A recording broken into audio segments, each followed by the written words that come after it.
मृत्यु के बाद आत्मा क्या खाती है, कहां रहती है, क्या करती है? क्या आत्मा मरती है? क्या मृत्यु के बाद भी हमारा अस्तित्व बना रहता है? क्या जीवन केवल एक यात्रा है या इसके आगे भी कुछ है? दोस्तों, जब कोई इस संसार से विदा लेता है तो हम कहते हैं उसकी आत्मा को शांति मिले। पर यह आत्मा आखिर है क्या? क्या यह केवल एक विश्वास है या एक शाश्वत सत्य? भगवान श्री नारायण कहते हैं, तुम्हें और मुझे ही आत्मा कहा जाता है। जब हम शरीर छोड़ देते हैं तो लोग हमें अलग अलग नामों से पुकारते हैं। कोई भूत आत्मा कहता है तो कोई कहता है कि आत्मा स्वर्ग लोक चली गई। पर क्या सच में आत्मा कहीं जाती है या यह केवल हमारी कल्पना मात्र है? यह शरीर तुम्हारा नहीं, न ही तुम इस शरीर के हो। यह केवल 5 तत्वों अग्नि, जल, वायु, पृथ्वी और आकाश से बना है। एक दिन यह शरीर इन्हीं तत्वों में विलीन हो जाएगा, पर आत्मा अजर अमर है। वेद, पुराण और गीता कहते हैं कि आत्मा कभी नहीं मरती, वह केवल एक शरीर से दूसरे शरीर की यात्रा करती है। पर यह यात्रा कैसी होती है? आत्मा नया शरीर कैसे धारण करती है? और सबसे बड़ा प्रश्न, क्या आत्मा अपने अगले जीवन का चुनाव स्वयं करती है या यह सब किसी अदृश्य शक्ति के हाथ में होता है? हिंदू धर्म के अनुसार मृत्यु के बाद आत्मा को 3 मार्गों में से एक पर भेजा जाता है। अर्ची मार्ग, जो ब्रह्मलोक और देवलोक की ओर ले जाता है। धूम मार्ग, जो पितृलोक की यात्रा पर ले जाता है। उत्पत्ति विनाश मार्ग, जो नरक की ओर जाता है। परंतु यह कौन तय करता है कि आत्मा को कौन सा मार्ग मिलेगा? क्या यह हमारे कर्मों पर निर्भर करता है? आत्मा की यह रहस्यमयी यात्रा कितनी सच्ची है, आइए इसे गहराई से समझते हैं। प्यारे साथियों, वेद, पुराण और गीता अनुसार आत्मा अजर अमर है। आत्मा एक शरीर धारण कर जन्म और मृत्यु के बीच नए जीवन का उपभोग करती है और शरीर के जीर्ण होने पर शरीर छोड़कर चली जाती है। आत्मा का यह जीवन चक्र तब तक चलता रहता है जब तक कि वह मुक्त नहीं हो जाती या उसे मोक्ष नहीं मिलता। प्रत्येक व्यक्ति, पशु, पक्षी, जीव जंतु आदि सभी आत्मा हैं। खुद को यह समझना कि मैं शरीर नहीं आत्मा हूं, यह आत्मज्ञान के मार्ग पर पहला कदम है। श्री नारायण ने गीता में कहा है, आत्मा अजर अमर है जो केवल शरीर बदलती है। आत्मा को मारा नहीं जा सकता। जिस प्रकार पुराने कपड़ों को उतारकर मनुष्य नए कपड़ों को धारण करता है, उसी तरह आत्मा भी एक समय के बाद एक नया शरीर धारण करती है। परंतु नया शरीर धारण करने का अर्थ केवल मनुष्य शरीर से नहीं होता। आत्मा को किसी भी योनि में जन्म मिल सकता है। श्री विष्णु ने गीता में कहा है, आत्मा स्वयं नया शरीर नहीं चुनती, बल्कि नियति उसे किसी भी जीव के शरीर में प्रवेश करने का आदेश देती है। आत्मा का खुद को मिलने वाले नए शरीर पर भले ही वश न चलता हो, लेकिन किसी इंसान की मृत्यु के बाद आत्मा कितने दिनों में दूसरा शरीर ग्रहण करेगी, यह बात हिंदू धर्म के कई वेदों और पुराणों में वर्णित है। प्रिय मित्रों, किसी व्यक्ति की मृत्यु होने पर सामान्यतः आत्मा तत्काल ही दूसरा शरीर धारण कर लेती है, लेकिन मनुष्य जीवन में किए गए विभिन्न कर्मों के आधार पर कभी कभी आत्मा को नया शरीर प्राप्त करने के लिए लंबी यात्रा करनी पड़ती है। कुछ आत्माएं 3 दिनों के भीतर नया शरीर धारण कर लेती हैं, इसलिए तीजा किया जाता है। कुछ आत्माएं 10 या 13 दिनों में दूसरा शरीर ग्रहण करती हैं, इसलिए 10वां और 13वीं मनाई जाती है। वहीं कुछ इंसान ऐसे भी होते हैं जिनकी मृत्यु दर्दनाक या समय से पूर्व हो जाती है, या जिनकी कोई गहरी इच्छा अधूरी रह जाती है। उनकी आत्माएं नया शरीर लेने से इनकार कर देती हैं। ऐसे में उन्हें नया शरीर मिलने में 37 या 40 दिन लग सकते हैं। इसीलिए 1 वर्ष बाद बरसी मनाई जाती है, ताकि यदि आत्मा प्रेत योनि में भटक रही हो तो उसे शांति मिल सके और वह फिर से जन्म चक्र में प्रवेश कर सके। आत्मा एक रहस्य है। मनुष्य जब से इस पृथ्वी पर आया है, उसकी उत्सुकता इस बात में रही है कि वह उस मूल तत्व को जान सके जिसे आत्मा कहते हैं। भगवान श्री विष्णु ने आत्मा का विस्तार से वर्णन किया है और बताया है कि प्रत्येक मनुष्य के शरीर में आत्मा रूप में मैं विराजमान रहता हूं। आत्मा ही जीवन है, आत्मा ही मूल सत्य है, आत्मा ही ज्ञानी है। आत्मा अजर है, अमर है। न तो पानी इसे गलाता है, न अग्नि इसे जला सकती है, न हवा इसे सुखा सकती है, और न ही कोई इसे नष्ट कर सकता है। अर्थात आत्मा वास्तव में अजर अमर है। आप कहेंगे कि लोग तो 50-55 वर्ष की आयु में ही मृत्यु को प्राप्त हो जाते हैं। आपका कहना भी सही है, लेकिन ऐसा नहीं है कि आत्मा को उस शरीर से निकलने के बाद तुरंत नया शरीर मिल जाता है। उसे अपने 1000 वर्षों तक के समय चक्र को पूर्ण करना होता है, तभी जाकर उसे नया शरीर प्राप्त होता है। अगर आकस्मिक कारणों से शरीर त्याग करना पड़ता है और व्यक्ति को अपने कर्मों का फल नहीं मिल पाता, तब वह आत्मा बार बार जन्म लेकर सुख और दुख को भोगती हुई 1000 वर्ष का क्रम पूरा करती है। व्यक्ति के रहन सहन, खान पान, योग और ध्यान के अनुसार यह निश्चित होता है कि आत्मा शरीर में कितने दिनों तक ठहरेगी। शास्त्रों और पुराणों में ऐसे कई उदाहरण मिलते हैं जहां योग और ध्यान के बल पर मनुष्य ने आत्मा की पूरी आयु अर्थात 1000 वर्षों तक पृथ्वी का सुख प्राप्त किया है।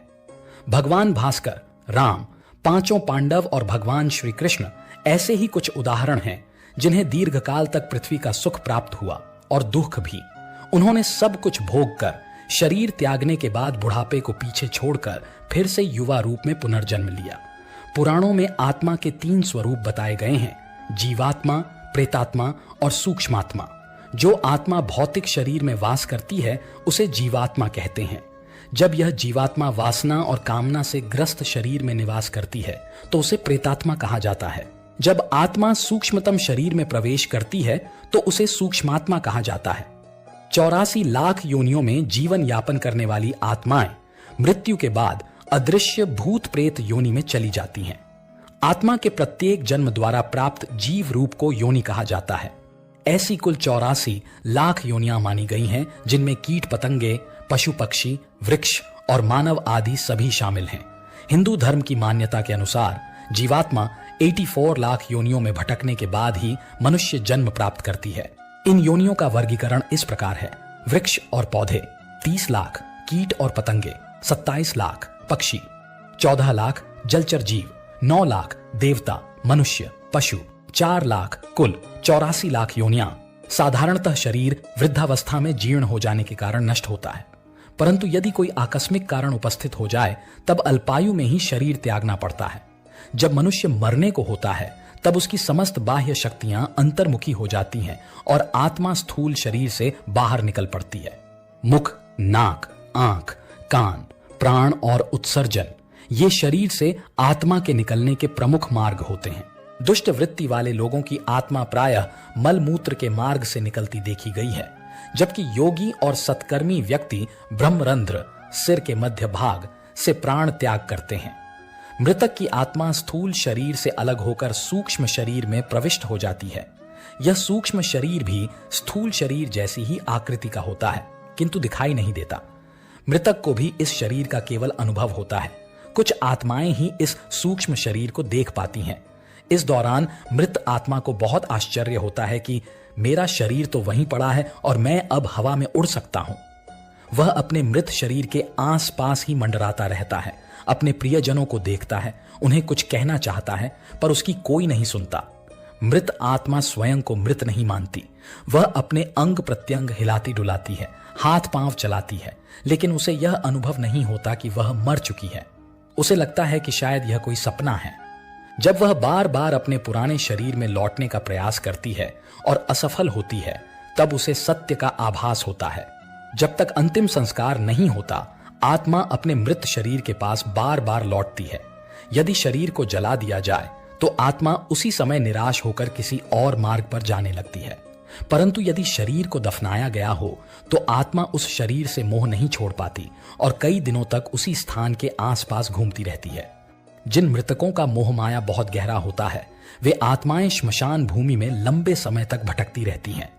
शरीर की ममता बार बार उधर खींचती है और वे अपने को संभालने में असमर्थ होकर उसी के आसपास रुदन करते रहते हैं। कई ऐसे भी होते हैं जो शरीर की अपेक्षा प्रियजनों से अधिक मोह करते हैं।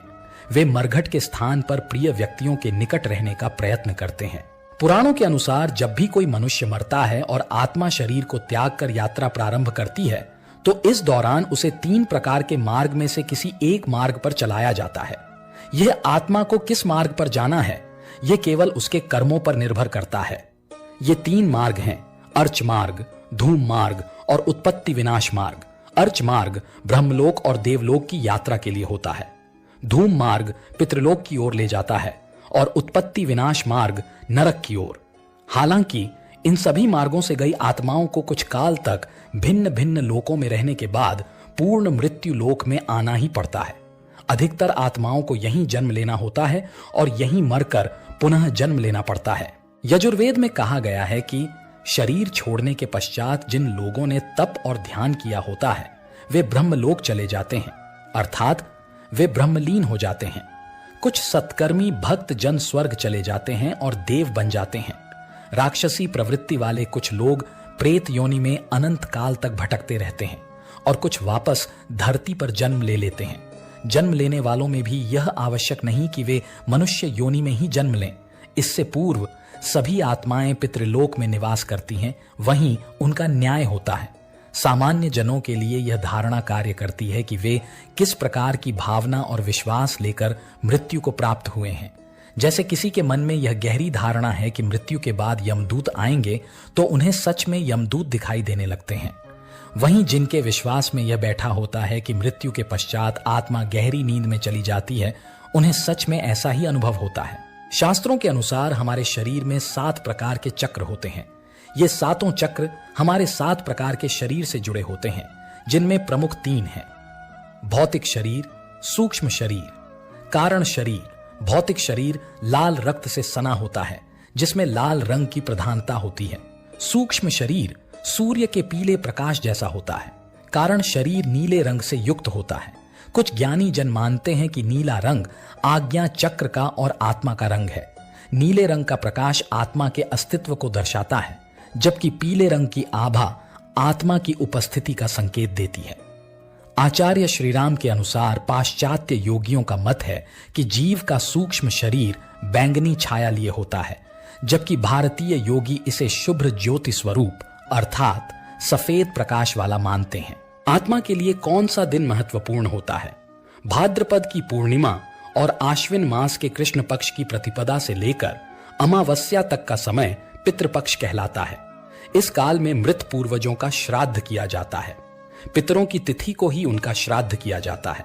सर्वपित्र अमावस्या के दिन उन सभी पूर्वजों का श्राद्ध किया जाता है जिनकी तिथि ज्ञात नहीं होती। क्या इच्छा अनुसार जन्म और मृत्यु संभव है?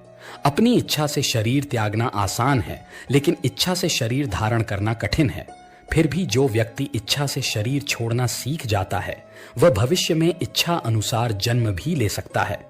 इच्छा मृत्यु शब्द का सर्वप्रथम उल्लेख महाभारत में मिलता है, जिसका अर्थ है अपनी मर्जी से मृत्यु को प्राप्त करना। भीष्म पितामह ने तीरों की शैया पर लेटकर अपनी इच्छा से ही मृत्यु को आमंत्रित किया था। शास्त्रों के अनुसार जीव स्वयं अपनी इच्छा, भावना और कर्म से संस्कारों के अधीन होकर जन्म ग्रहण करता है। यह भाव उसके जीवन में किए गए कर्मों और अनुभवों के बीज रूप में मृत्यु के साथ जाते हैं और उसी के अनुसार अगला जन्म मिलता है। इसे एक गणितीय समीकरण की तरह समझा जा सकता है, सरल लेकिन अत्यंत गहरा। अधिकतर लोग प्रकृति के नियमों के अनुसार जन्म लेते हैं, लेकिन कुछ योगी या आत्मज्ञानी ऐसे भी होते हैं जो अपनी अगली जन्म स्थली तक का चयन कर लेते हैं। भगवत गीता में आत्मा को लेकर सबसे प्रामाणिक वर्णन मिलता है। कहा गया है, आत्मा अविनाशी है, न यह जल से गलती है, न अग्नि से जलती है, न हवा इसे सुखा सकती है और न ही कोई इसे काट सकता है। आत्मा का स्वाभाविक गुण है विस्तार करना और अंततः ईश्वर में विलीन होना। जब तक आत्मा ईश्वर के उस मूल बिंदु तक नहीं पहुंचती, तब तक वह शरीर बदलती रहती है। आत्मा को देख पाना सामान्य रूप से संभव नहीं है। इसके लिए ईश्वर की कृपा और सूक्ष्म दृष्टि की आवश्यकता होती है। आत्माएं वायु तत्व जैसी होती हैं। जब आत्मा का अनुभव होता है तो कभी कभी एक विशेष सुगंध या गंध का अनुभव भी होता है। आत्माएं अच्छी या बुरी नहीं होती, उनके साथ जुड़े संस्कार ही उन्हें दिशा देते हैं। बुरे संस्कारों से ग्रसित आत्माओं का दुरुपयोग कुछ तांत्रिक अवश्य करते हैं, लेकिन वह भी अज्ञान या लोभ की उपज होती है। तंत्र मंत्र जैसी बातें केवल भ्रम है। सत्य एक ही है और वह है ईश्वर की भक्ति। इसलिए हमें चाहिए कि हम शिव और श्री कृष्ण की शरण में जाएं, सत्संग करें, भजन करें, कीर्तन करें, अपने संस्कारों को शुद्ध करें, कर्मों को सुधारें और आत्मज्ञान को प्राप्त करें। गीता में कहा गया है, मनुष्य की आत्मा स्वयं सर्व सामर्थ्य परमेश्वर का श्वास है। जब आत्मा जन्म और मृत्यु के चक्र में अनगिनत बार भटकने के बाद थक जाती है, तब वह अपनी यात्रा का अंतिम लक्ष्य मोक्ष प्राप्त करने की आकांक्षा रखती है। मोक्ष का अर्थ है आत्मा का इस संसार के बंधनों से पूर्ण रूप से मुक्त हो जाना और परमात्मा में विलीन हो जाना, यह आत्मा की सर्वोच्च स्थिति होती है, जहां वह न सुख की इच्छा रखती है और न ही दुख की अनुभूति। मोक्ष की आवश्यकता क्यों है? वेदों के अनुसार आत्मा जब तक अपने वास्तविक स्वरूप को नहीं पहचानती, तब तक वह माया के भ्रम में फंसी रहती है। माया यानी यह संसार, इसके संबंध, इच्छाएं, क्रोध, लोभ और अहंकार आत्मा को बार बार जन्म लेने के लिए विवश करते हैं। यही कारण है कि कहा गया है, पुनर्जन्मम पुनर्मरणम जननी जठरे शयनम, एह संसारे बहु दुखे कथम मोक्षम मम प्रभो। मोक्ष प्राप्ति के 4 मार्ग। हिंदू शास्त्रों ने मोक्ष प्राप्त करने के लिए 4 प्रमुख मार्ग बताए हैं। 1. ज्ञान योग आत्मा और परमात्मा के सत्य ज्ञान द्वारा। 2. भक्ति योग परमात्मा की निष्काम भक्ति द्वारा। 3. कर्म योग बिना फल की आशा किए हुए सत्कर्म द्वारा। 4. राज योग ध्यान और साधना द्वारा अंतर्मन से जुड़कर। इन चारों मार्गों का एक ही उद्देश्य है, आत्मा को उसकी वास्तविक स्थिति का बोध कराना।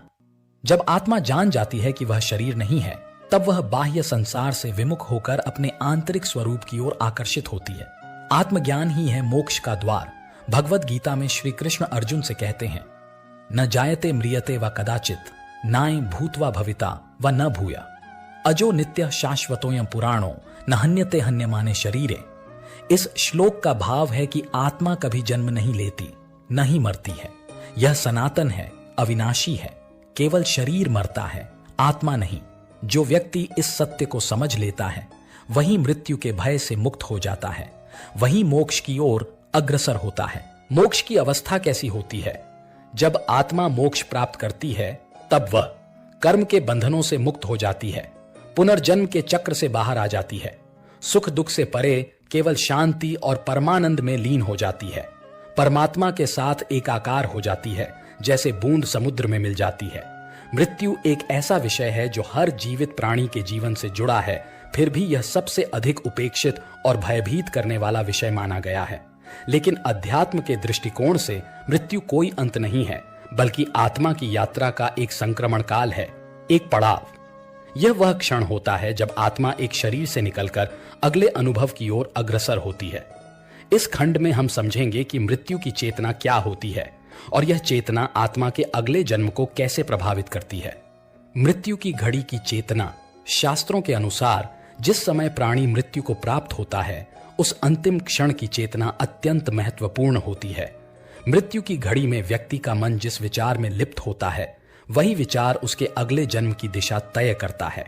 भगवद गीता में श्री कृष्ण कहते हैं, यम यम वापि स्मरण भावम त्यजत्यन्ते कलेवरम तन तमे वैति कौन्तेय सदा तद्भाव भाविता। अर्थात जो भाव लेकर प्राणी शरीर का त्याग करता है, वह उसी भाव को प्राप्त करता है। यदि उस क्षण मन ईश्वर में लीन है, भक्ति में है, सत्य और प्रेम में है, तो आत्मा उच्च लोकों में जाती है या मोक्ष को प्राप्त करती है। पर यदि मन वासनाओं, क्रोध, मोह या डर से भरा होता है, तो आत्मा उसी ऊर्जा में खींचकर निम्न योनियों में जन्म लेती है।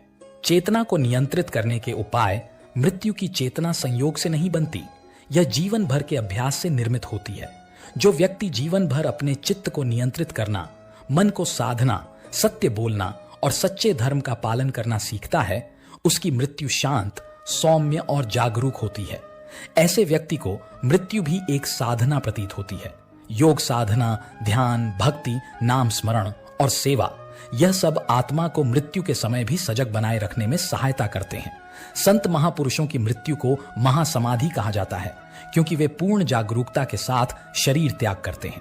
पुनर्जन्म का रहस्य, पुनर्जन्म का सिद्धांत भारत की आत्मविद्या का मूल स्तंभ है। आत्मा एक शरीर से दूसरे शरीर में जन्म लेती है, परंतु उसकी दिशा उसके कर्मों और मृत्यु की चेतना से तय होती है। यही कारण है कि कहा गया है, जैसा कर्म करेगा वैसा फल पाएगा, जैसी चेतना रखेगा वैसी गति पाएगा। पुनर्जन्म 2 प्रकार का होता है। 1. कर्मानुसार जन्म, यह सामान्य आत्माओं का मार्ग है जो अपने पूर्व कर्मों के अनुसार नई देह को धारण करती हैं। 2. इच्छानुसार जन्म, यह उन सिद्ध आत्माओं का मार्ग है जिन्होंने जीवन में ही मोक्ष प्राप्त कर लिया होता है, लेकिन किसी विशेष उद्देश्य के लिए जन्म लेना स्वीकार करते हैं, जैसे संत, अवतार और महामानव। कौन सी योनि में जन्म? शास्त्रों में बताया गया है कि यदि मृत्यु के समय मन में ईश्वर का स्मरण हो तो देव योनि या मोक्ष, मोह हो तो पुनः मनुष्य योनि, वासना या क्रोध हो तो पशु, कीट या निम्न योनि। यह प्रक्रिया पूर्णतः स्वचालित है। इसे यम, चित्रगुप्त और कालचक्र संचालित करते हैं। कोई भी सांसारिक शक्ति इसे बदल नहीं सकती। आत्मा अपने कर्म और भावनाओं से बंधकर अगले लोक में गति करती है। कालचक्र यह केवल समय की गति नहीं बल्कि समस्त सृष्टि की धड़कन है। यह एक ऐसा चक्र है जिसमें संपूर्ण ब्रह्मांड की आत्माएं, चाहे वे स्थूल रूप में हो या सूक्ष्म, निरंतर भ्रमण कर रही हैं। आत्मा कभी विश्राम नहीं करती, वह निरंतर गति में है, जन्म, मृत्यु और पुनर्जन्म के मार्ग पर। काल का चक्र क्या है? काल यानी समय न तो रुकता है और न ही लौटता है। सनातन धर्म में काल को चतुर्थ भगवान कहा गया है, जो स्वयं भगवान विष्णु की इच्छा से संचालित होता है। यह काल 3 भागों में विभक्त होता है, भूतकाल, वर्तमान काल और भविष्य काल। किंतु आत्मा के लिए यह काल भी एक भ्रम है, क्योंकि आत्मा तो कालातीत है। वह इन तीनों से परे होती है, पर जब तक वह शरीर में बंधी है तब तक उसे काल के नियमों का पालन करना पड़ता है। आत्मा की ब्रह्मांडीय यात्रा कैसे शुरू होती है? जब कोई आत्मा एक शरीर को त्यागती है तब वह सूक्ष्म शरीर में परिवर्तित होकर ब्रह्मांडीय यात्रा पर निकल पड़ती है। यह यात्रा स्थूल से सूक्ष्म और फिर सूक्ष्म से कारण शरीर की ओर जाती है। इस यात्रा में आत्मा को 5 तत्वों की परीक्षा से गुजरना होता है।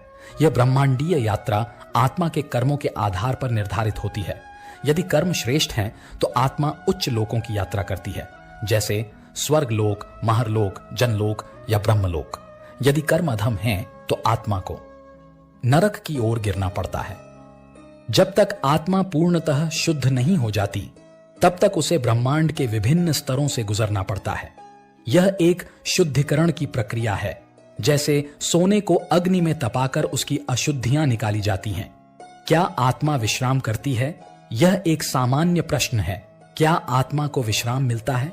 उत्तर है, आत्मा को केवल मोक्ष प्राप्त होने पर ही विश्राम मिलता है। जब आत्मा स्वयं को ईश्वर से एकाकार कर लेती है, जब वह मैं और मेरा की सीमाओं से मुक्त हो जाती है, तभी उसकी ब्रह्मांडीय यात्रा समाप्त होती है। अन्यथा वह निरंतर जन्म और मृत्यु के चक्र में फंसी रहती है।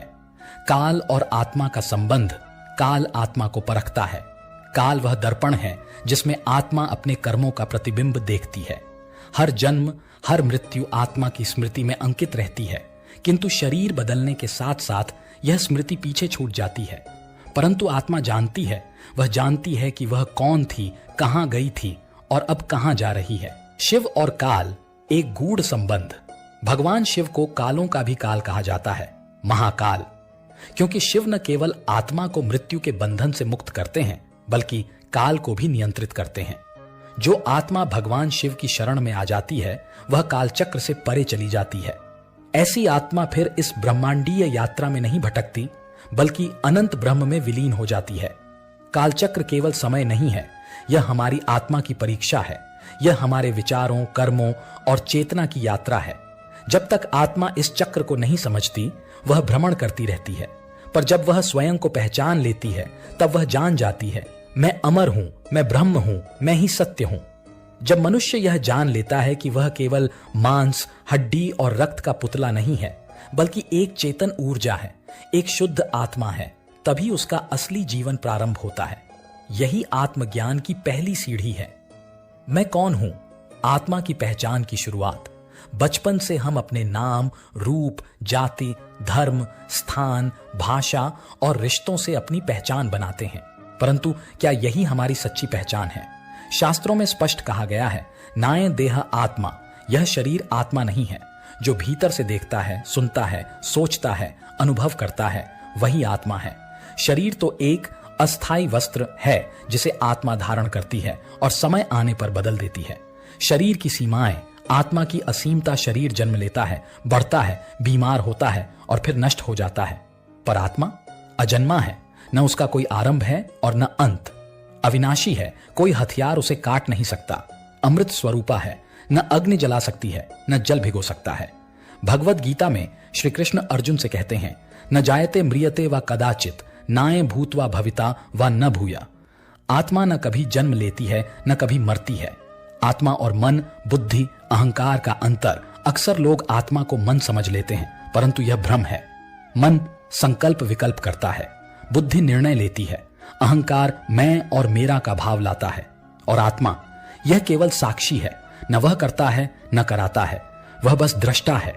जैसे सूर्य केवल प्रकाश देता है, जलाता नहीं, वैसे ही आत्मा केवल चेतना प्रदान करती है, बाकी सब क्रियाएं मन और शरीर द्वारा होती हैं। मैं आत्मा हूं का अनुभव कैसे हो?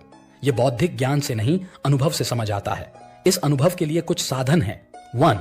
ध्यान, मेडिटेशन। नित्य ध्यान करते हुए मैं शरीर नहीं आत्मा हूं का भाव जागृत करें। 2. स्वाध्याय, स्क्रिप्चरल स्टडी। भगवद गीता, उपनिषद, योग वशिष्ठ जैसे ग्रंथ आत्मा का गूढ़ वर्णन करते हैं। 3. सत्संग और गुरु कृपा। सच्चे गुरु की संगति से यह ज्ञान सहज होता है। 4. संवेदनशीलता। हर दिन के अनुभवों में यह जागरूकता रखें, जो दिख रहा है वह बदल जाएगा, पर जो देख रहा है वह अनंत है, वही मैं हूं। आत्मा का स्वरूप कैसा है? शास्त्र कहते हैं, एको देवः सर्वभूतेषु गूढ़ सर्वव्यापी सर्वभूतांतरात्मा।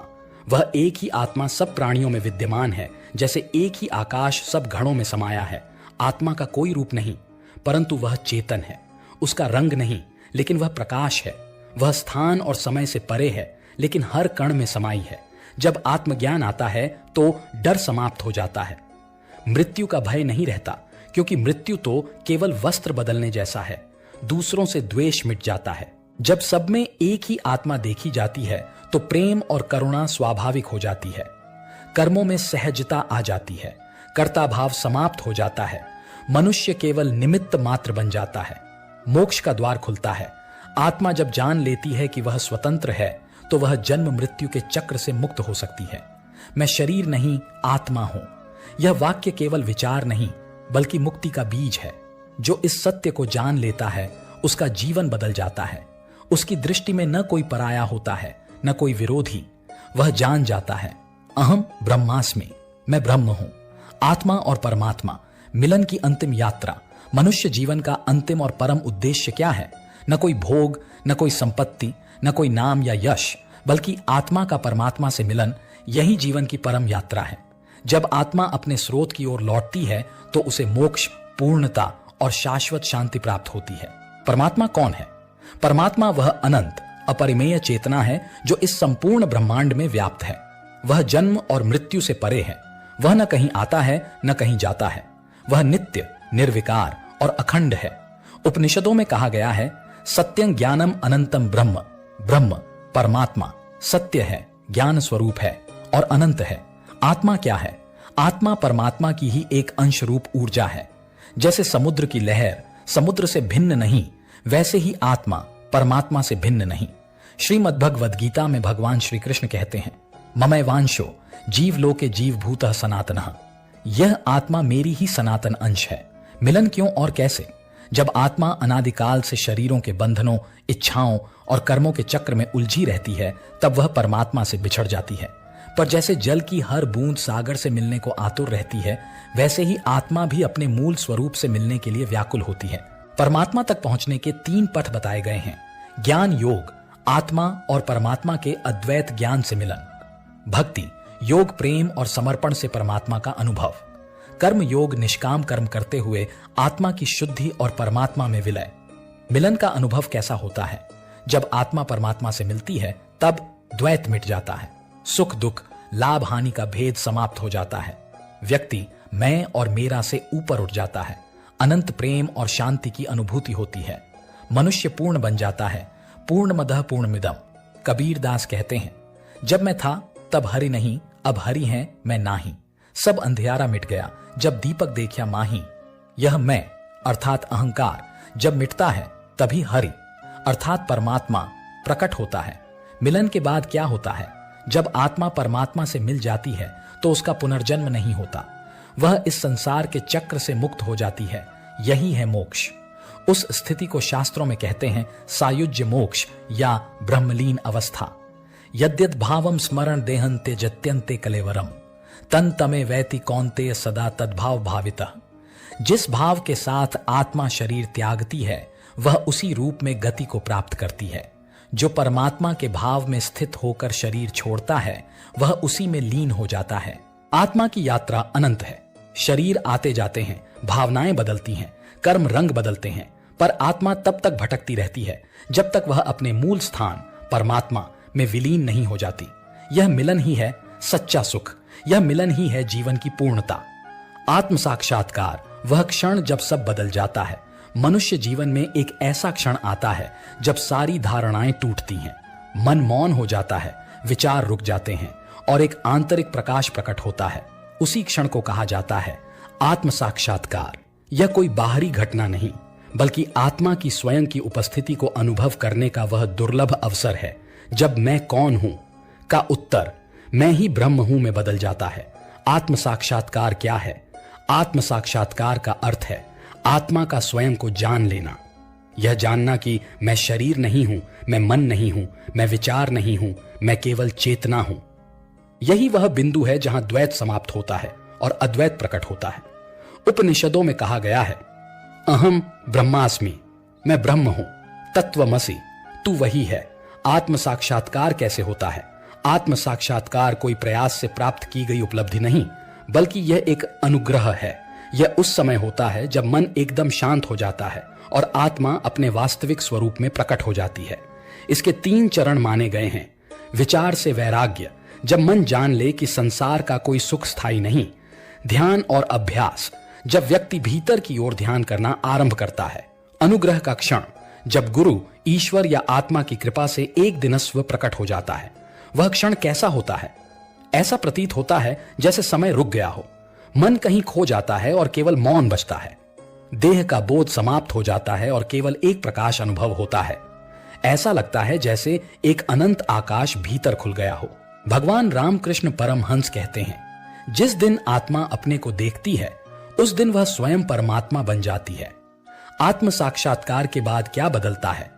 अहंकार समाप्त हो जाता है, जीवन में गहराई और करुणा प्रकट होती है, मृत्यु का भय समाप्त हो जाता है। कर्म तो रहते हैं पर अब वे व्यक्ति को नहीं बांधते। व्यक्ति समाज में रहते हुए भी संसार से परे हो जाता है। श्री अरविंद कहते हैं, संसार को छोड़ना नहीं बल्कि उसके भीतर परमात्मा को खोजना आत्म साक्षात्कार है। यदि आत्म साक्षात्कार की अभिलाषा हो तो मार्ग यही है। मौन को अपनाओ, ध्यान को जीवन का अंग बनाओ, सच्चे गुरु या आत्मा की पुकार सुनो, सत्य बोलो, प्रेम करो, सरल बनो, भक्ति, विवेक और वैराग्य को विकसित करो।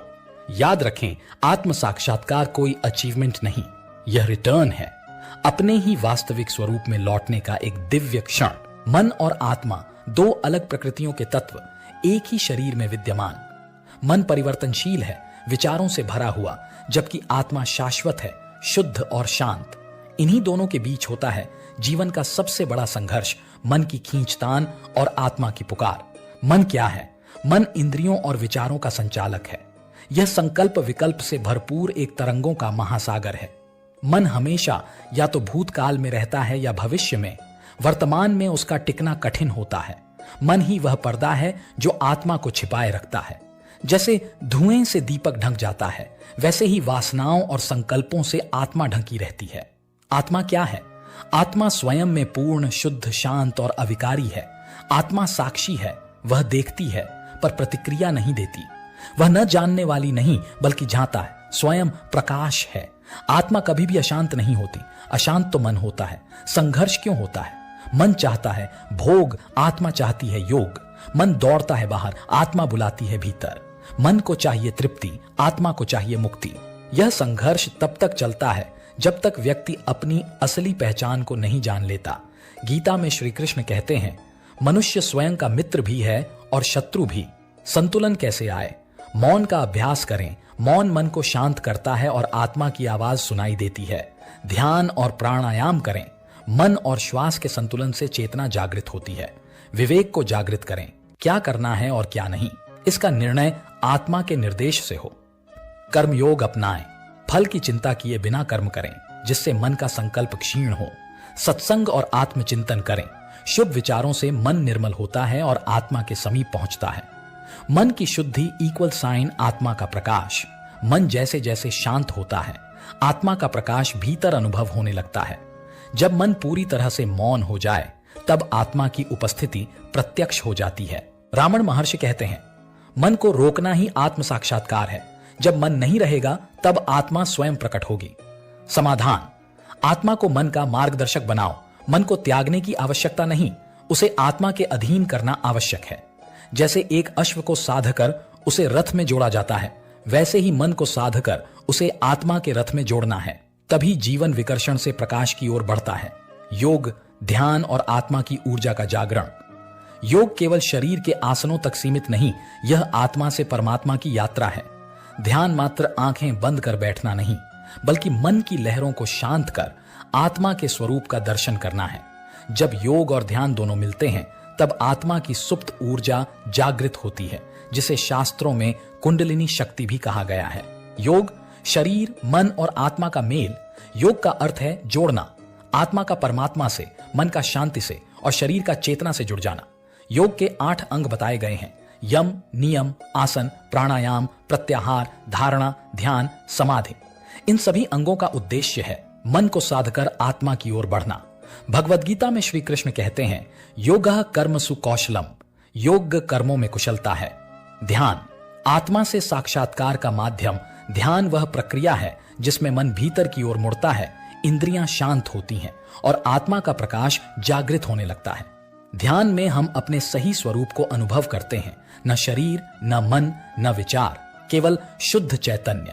ध्यान वह दीप है जो आत्मा के अंधकार को हटाता है।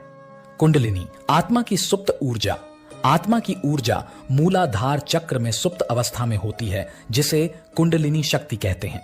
जब योग, प्राणायाम और ध्यान के द्वारा यह शक्ति जागती है, तब वह धीरे धीरे सभी चक्रों को जागृत करती हुई सहस्रार चक्र तक पहुंचती है, जहां आत्मा का ईश्वर से मिलन होता है। कैसे करें ऊर्जा का जागरण? सत्य जीवन, आहार, विचार, व्यवहार की शुद्धता, नियमित ध्यान, सुबह ब्रह्म मुहूर्त में साधना, प्राणायाम, श्वासों पर नियंत्रण से प्राण शक्ति जागरण, मंत्र जप, ओम, सौहम, शिवाय नमः जैसे मंत्रों से चेतना का आरोहण। गुरु कृपा आत्मा की ऊर्जा गुरु की दृष्टि से प्रज्वलित हो सकती है। जब आत्मा की ऊर्जा जागती है, व्यक्ति को आंतरिक आनंद का अनुभव होता है। डर, चिंता, मोह, लोभ समाप्त हो जाते हैं। शरीर में अलौकिक प्रकाश, तेज और शांति प्रकट होती है। व्यक्ति ईश्वर की ओर सहज गति करने लगता है। कर्मों का रहस्य और आत्मा की स्वतंत्रता _ एक गूढ़ सत्य जो जीवन के हर क्षण को प्रभावित करता है। कर्म क्या है? कर्म का अर्थ है किया गया कार्य, परंतु हर विचार, हर भावना और हर इच्छा भी एक सूक्ष्म कर्म होती है। भगवद गीता में श्री कृष्ण कहते हैं, नहीं कश्चित क्षणमपि जातु तिष्ठत्य कर्मकृत, अर्थात कोई भी व्यक्ति एक क्षण के लिए भी बिना कर्म के नहीं रह सकता।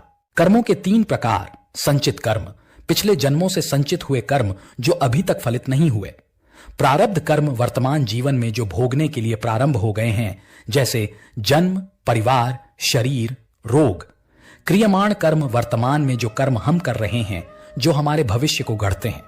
कर्म और आत्मा का संबंध। आत्मा अजन्मा और अमर है, लेकिन जब वह शरीर धारण करती है तो कर्मों का बंधन स्वीकार करती है। आत्मा का स्वभाव पूर्ण स्वतंत्रता है, लेकिन अहंकार, वासना और अज्ञान उसे बंधन में डालते हैं। जिस प्रकार सूर्य हमेशा प्रकाशमान होता है, लेकिन बादल उसे ढक देते हैं, उसी तरह आत्मा भी कर्मों के आवरण में ढंक जाती है। क्या आत्मा को कर्मों से मुक्ति मिल सकती है? हां, जब आत्मा अपने स्वरूप का ज्ञान प्राप्त करती है तो वह कर्मों के परिणामों से मुक्त हो जाती है। ज्ञानेन तु तदज्ञानन येषा नाशितमात्मना तेषामादित्यवत् ज्ञानम प्रकाशयति तत्परम। गीता ज्ञान ही वह अग्नि है जो सारे पाप कर्मों को भस्म कर देता है। मुक्ति की राह। कैसे आत्मा हो स्वतंत्र? सात्विक जीवन, मन, वचन, कर्म की शुद्धता से। निष्काम कर्म, फल की इच्छा बिना किया गया कार्य। सेवा और करुणा, परोपकार से आत्मा का तेज प्रकट होता है। ध्यान और आत्मचिंतन, कर्मों के मूल पर दृष्टि डालना। ज्ञान योग, आत्मा का स्वरूप जानकर कर्म से ऊपर उठ जाना। आत्मा तब स्वतंत्र होती है जब वह स्वयं को केवल शरीर नहीं मानती, जब कर्मों के फेर को समझकर साक्षी भाव में रहती है, जब वह जानती है कि मैं कर्म नहीं हूं, मैं अनुभव करता हूं, मैं शरीर नहीं आत्मा हूं। अंततः कर्म बंधन है, पर ज्ञान, योग और भक्ति उसकी मुक्ति है। जो आत्मा कर्म को करता नहीं, माध्यम मानती है, वह संसार के जाल में रहकर भी बंधती नहीं। पुनर्जन्म के चिन्ह और पिछले जन्म की स्मृति अंडरस्कोर आत्मा के अनंत सफर की झलक। क्या है पुनर्जन्म? पुनर्जन्म का अर्थ है एक आत्मा का एक शरीर से दूसरे शरीर में प्रवेश करना। जब कोई मनुष्य मृत्यु को प्राप्त करता है तो केवल उसका शरीर नष्ट होता है, आत्मा नहीं। आत्मा अपने कर्मों के अनुसार अगले जीवन के लिए एक उपयुक्त शरीर खोजती है। जैसे मनुष्य पुराने वस्त्रों को त्याग कर नए वस्त्र धारण करता है, वैसे ही आत्मा पुराने शरीर को त्याग कर नए शरीर को धारण करती है। पुनर्जन्म के चिन्ह क्या होते हैं? जन्म से लगे हुए विशेष निशान या आकृतियां, बर्थ मार्क्स। कई वैज्ञानिक शोधों में पाया गया है कि जिन लोगों के शरीर पर जन्म से ही घाव या जलने जैसे निशान होते हैं, वे पिछले जन्म की मृत्यु के कारणों से जुड़े होते हैं।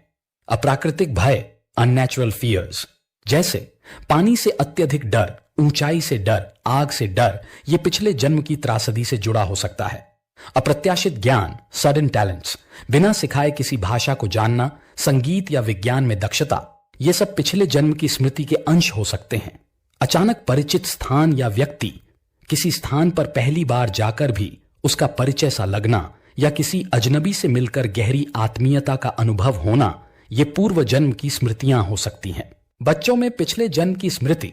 शोधों में पाया गया है कि 2 से 7 वर्ष की आयु तक के बच्चों में पिछले जन्म की घटनाओं को बताने की अद्भुत क्षमता होती है। भारत, श्रीलंका और अमेरिका जैसे देशों में इयन स्टीवनसन जैसे वैज्ञानिकों ने ऐसे हजारों मामलों का दस्तावेजीकरण किया है जहां बच्चों ने अपने पिछले जीवन के परिवार, स्थान, मृत्यु के कारण तक बताए हैं और सत्य भी सिद्ध हुए। क्यों मिट जाती है स्मृति मृत्यु के बाद? आत्मा जब नया शरीर धारण करती है तो उसे माया का आवरण घेर लेता है।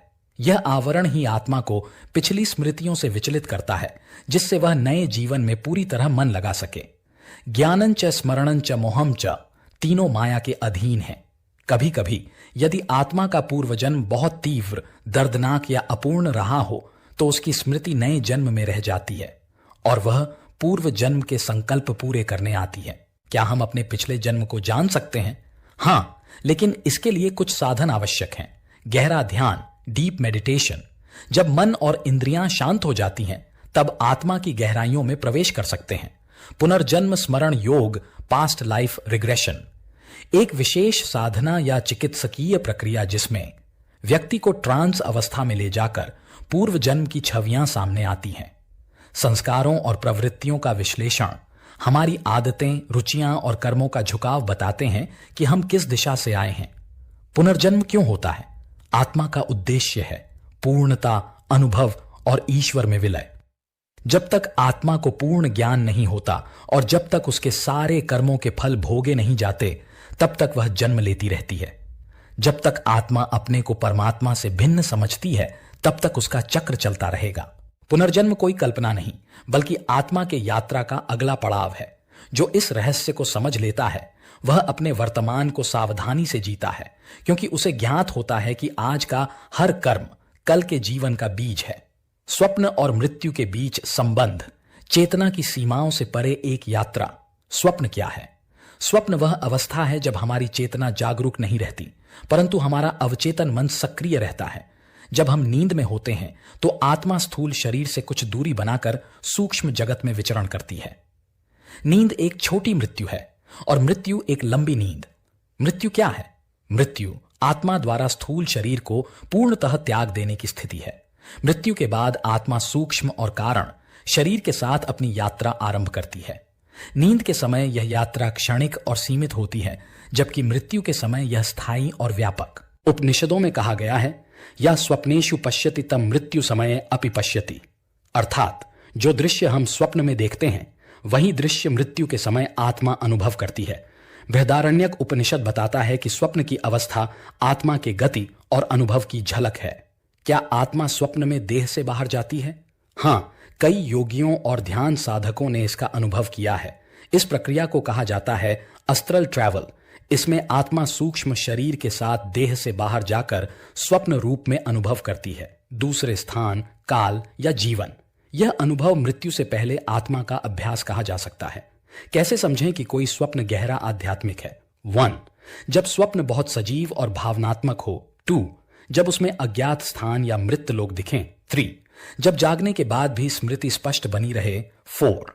जब वह स्वप्न हमारे विचार और व्यवहार को बदल दे, ये संकेत करते हैं कि वह स्वप्न आत्मा की गहन चेतना से जुड़ा हुआ है। क्या मृत्यु से पहले भविष्य दृष्टा स्वप्न आते हैं? हाँ, कई संतों, साधकों और सामान्य जनों को मृत्यु से कुछ समय पहले ऐसे स्वप्न आते हैं जिसमें वे अपने मृत संबंधियों को स्वर्गलोक, यमदूत या प्रकाश के स्रोतों को देखते हैं। यह चेतना का संकेत होता है कि आत्मा अब देह से विदा लेने की तैयारी में है। स्वप्न और मृत्यु की अंतर संबंधित भूमिका क्या है? स्वप्न आत्मा को मृत्यु के बाद की अवस्था का अभ्यास देता है। जो मनुष्य स्वप्नों को समझता है वह मृत्यु को भी सहजता से स्वीकार कर पाता है। जो स्वप्न में जाग गया वह मृत्यु में भी नहीं सोता। इसका अभ्यास कैसे करें? स्वप्न जर्नल रखें। हर सुबह जागने के तुरंत बाद अपने स्वप्न लिखें। सोने से पहले ध्यान करें। सोने से पहले शांत होकर आत्मा को अनुभव करने की कोशिश करें। सावधानी रखें, रात में नकारात्मक विचार या दृश्य न देखें, क्योंकि वे स्वप्न के माध्यम से आत्मा को भ्रमित कर सकते हैं। सप्त चक्र साधना, विशेष रूप से आज्ञा चक्र पर ध्यान देने से आत्मा और स्वप्न की यात्रा में स्पष्टता आती है। स्वप्न मृत्यु का ही एक अंश है। स्वप्न आत्मा को मृत्यु के अनुभव के लिए तैयार करता है। जो मनुष्य गहराई से स्वप्नों को समझ लेता है वह मृत्यु से डरता नहीं, बल्कि उसे एक दूसरे जन्म का द्वार मानता है। जीवात्मा से परमात्मा तक मोक्ष की अंतिम यात्रा, आत्मा की परम वापसी। जीवात्मा क्या है?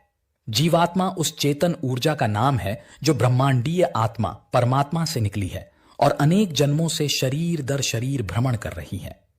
संसार सागर में बहती एक बूंद जीवात्मा वह अनंत चक्र में फंसी हुई है। जन्म, मरण, पुनर्जन्म, कर्म, भोग। आत्मा क्यों भटकती है? जब आत्मा में अहम और वासना उत्पन्न होती है तब वह स्वतंत्र सत्ता की भ्रांति में पड़कर ईश्वर से अलग अनुभव करती है। यह भ्रम ही उसका पतन है। बूंद ने जब सागर से अलग होना चाहा तब से उसकी यात्रा आरंभ हुई माया की ओर। क्या सभी आत्माएं मोक्ष पा सकती हैं? हाँ, हर आत्मा में परमात्मा तक लौटने की क्षमता है, लेकिन यह तभी संभव है जब कर्मों का बंधन कट जाए, वासनाएं शांत हो जाएं, अहंकार नष्ट हो जाए, आत्मा जागरूक हो जाए। मोक्ष क्या है? मोक्ष का अर्थ है मरणोपरांत पुनर्जन्म न होना, लेकिन आध्यात्मिक अर्थ में मोक्ष का अर्थ है अहम का विसर्जन, मैं का विलोपन। जहां मैं समाप्त वहीं परमात्मा आरंभ। मोक्ष के मार्ग तीन प्रमुख साधन, ज्ञान योग, बुद्धि का मार्ग, उपनिषद और वेदांत का मार्ग आत्मा को जानने के द्वारा ईश्वर में लीन होना, भक्ति योग, हृदय का मार्ग, कृष्ण, राम या शिव की पूर्ण शरण, प्रेम पूर्वक आत्मसमर्पण कर्म योग, कर्म का शुद्धिकरण, निष्काम कर्म करते हुए फल की चिंता किए बिना हर कर्म ईश्वर को अर्पित करना। तीनों मार्ग अंततः मोक्ष की ओर ले जाते हैं। मोक्ष के लक्षण क्या हैं? जिस आत्मा ने मोक्ष प्राप्त किया हो उसमें ये गुण देखे जाते हैं। क्रोध, लोभ, मोह से परे, मृत्यु का भय नहीं, सभी जीवों में एकात्मता का भाव, परमानंद में स्थित, मैं और मेरा समाप्त। मोक्ष के बाद आत्मा का क्या होता है? तीन संभावनाएं होती हैं। 1. सद्गति, स्वर्ग या उच्च लोक में विश्राम। 2. ब्रह्मलीनता, ब्रह्म में लीन हो जाना। 3. जीवन मुक्त अवस्था, शरीर में रहते हुए भी मोक्ष वेद कहते हैं। यदा पश्यते रुक्म वर्णन तथा मोक्ष प्राप्ति भवति। जीवात्मा की अंतिम यात्रा कैसे होती है? आत्म जागरण, जब व्यक्ति जानता है मैं शरीर नहीं आत्मा हूं। कर्म विमुक्ति, कर्मों से बंधन कटता है, वासनाएं समाप्त होती हैं। समर्पण, संपूर्ण अहंकार का समर्पण, जो भी हूं तू ही है प्रभु। ब्रह्म साक्षात्कार, जब आत्मा ईश्वर के स्वरूप को अनुभव कर लेती है तब आत्मा परमात्मा से एक हो जाती है। मोक्ष के प्रमाणिक ग्रंथ और गुरु श्रीमद् भगवद गीता, ब्रह्मसूत्र, उपनिषद, विवेकानंद, शंकराचार्य, कबीर, गुरु नानक, रामानुजाचार्य, रमण महर्षि जैसे महापुरुष। क्या आज के युग में मोक्ष संभव है? हाँ, क्योंकि परमात्मा कभी सुलभ नहीं होता, वह सदा सुलभ है। जो उसे सच्चे हृदय से पुकारे वह उसके समीप स्वयं चला आता है। मोक्ष केवल कठिन तप या त्याग से नहीं, बल्कि शुद्ध हृदय, निष्काम प्रेम और सत्कर्मों से भी संभव है। हम आए हैं लौटने, रुकने नहीं। जीवन एक यात्रा है, जीवात्मा से परमात्मा की ओर। जो इस यात्रा को समझ ले वही सच्चा योगी, भक्त और ज्ञानी बन जाता है। मोक्ष और निर्वाण में क्या अंतर है? आत्मा की अंतिम स्वतंत्रता बनाम अहंकार का अंतिम विलय, मोक्ष। यह शब्द हिंदू दर्शन, वेदांत, उपनिषद, गीता आदि में आता है। इसका शाब्दिक अर्थ है मुक्ति, अर्थात आत्मा का बंधनों से छूट जाना। आत्मा पुनर्जन्म के चक्र से मुक्त होकर परमात्मा में लीन हो जाती है। आत्मा और परमात्मा का मिलन ही मोक्ष है, निर्वाण। यह शब्द बौद्ध और जैन दर्शन से आता है। निर्वाण का अर्थ है बुझ जाना, जैसे दीपक बुझ जाए। इसका आशय है अहंकार, वासना, तृष्णा और इच्छा की पूर्ण समाप्ति। जहां कुछ भी पाने की चाह नहीं बचती, वहां निर्वाण घटित होता है। मोक्ष में क्या होता है? आत्मा जब अपने शुद्ध स्वरूप को जान लेती है, अहं से परे, तब वह संसार के कर्म बंधन, जन्म मरण चक्र से मुक्त होकर परब्रह्म में लीन हो जाती है। यह अवस्था ज्ञान योग, भक्ति योग या ध्यान योग से प्राप्त हो सकती है। वह आत्मा जो जान ले कि मैं ब्रह्म हूं, वह बंधन से मुक्त हो जाती है। उपनिषद निर्वाण में क्या होता है? निर्वाण का अर्थ है पूर्ण शांत हो जाना। जब इच्छा, तृष्णा, क्रोध, मोह आदि पूरी तरह जलकर नष्ट हो जाते हैं, तब व्यक्ति शून्यता और शांति की उस अवस्था में पहुंचता है जहां कोई द्वंद्व नहीं बचता। बुद्ध ने कहा, न हर्ष है, न विषाद, न राग, न द्वेष, यही निर्वाण है। साधना का अंतर। मोक्ष के लिए साधन श्रवण, मनन, ध्यान, निष्काम कर्म, भक्ति, संन्यास, आत्मज्ञान के द्वारा बंधनों की निवृत्ति, निर्वाण के लिए साधन। अष्टांगिक मार्ग, विपश्यना ध्यान, क्षमा भाव, तृष्णा की समाप्ति, चित्त का पूर्ण शुद्धिकरण, अवस्था की अनुभूति। मोक्ष में आत्मा परम शांति और आनंद का अनुभव करती है। निर्वाण में व्यक्ति पूर्ण शांति, शून्यता और द्वंद्व शून्य चेतना में स्थित हो जाता है। क्या दोनों समान लक्ष्य हैं? हां और नहीं, दृष्टिकोण अलग है, लेकिन उद्देश्य एक ही है। कर्म और पुनर्जन्म से मुक्ति, शाश्वत शांति और चेतना की पूर्ण स्थिति। मोक्ष परमात्मा में विलय है। निर्वाण शून्यता में शांत हो जाना है। मोक्ष में आत्मा ब्रह्म बन जाती है। निर्वाण में अस्व की सभी धारणा समाप्त हो जाती है। मोक्ष भयकत्व की उपलब्धि, निर्वाण इक्वल साइन खालीपन और द्वंद्व शून्यता की उपलब्धि, दोनों ही आत्मिक मुक्ति की पराकाष्ठा हैं और अंततः हमें माया, अहम और पुनर्जन्म से मुक्ति दिलाते हैं। अगर आप हमारे YouTube चैनल के वीडियो देखना या सुनना पसंद करते हैं, तो कृपया हमारे YouTube चैनल को सब्सक्राइब करें और घंटी बजाना न भूलें।